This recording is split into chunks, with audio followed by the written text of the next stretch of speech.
Hi tears, good morning. இன்னைக்கு குட்டீஸோட lunch பாக்ஸுக்கு chapati and mushroom gravy தான் எடுத்துகிட்டு வர சொல்லியிருந்தாங்க. அதனால இன்னைக்கு மஷ்ரூம் கிரேவி ரெடி பண்ணிவிட்டு இன்னைக்கு கொஞ்சம் டிஃப்ரெண்ட்டாக சப்பாத்தி ரெடி பண்ணி கொடுக்கலாமேன்னு சொல்லி நைட்டே யோசிச்சு வச்சுருந்தேன். அதே மாதிரி 3 டிஃப்ரெண்ட்ஸ் கலர்ஸில் தான் இன்னைக்கு சப்பாத்தி ரெடி பண்ணியிருந்தேன். மஷ்ரூம் கிரேவி செம்ம டேஸ்டியாக வந்துருந்துச்சு.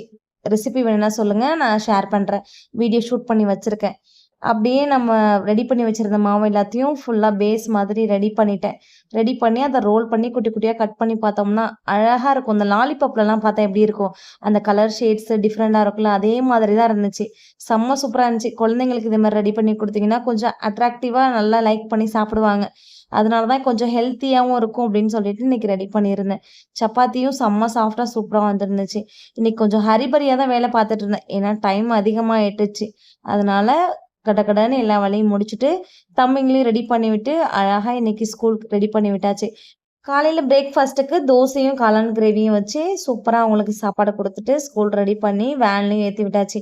இன்றைக்கி கொஞ்சம் அழுதுகிட்டே தான் இன்றைக்கி ஸ்கூலுக்கு போனாங்க. ஏன்னா கண்டினியூஸாக லீவ் இருந்துச்சு, சாட்டர்டே சண்டே மண்டேவும் லீவ் போட்டாங்களா, அதனால ஸ்கூல் போகிறதுக்கு கொஞ்சம் அழுதுகிட்டே தான் போயிட்டுருக்காங்க. பிடிச்சிருந்தா லைக் பண்ணுங்கள், நம்ம சேனலை சப்ஸ்கிரைப் பண்ணி சப்போர்ட் பண்ணுங்கள். தேங்க்யூ.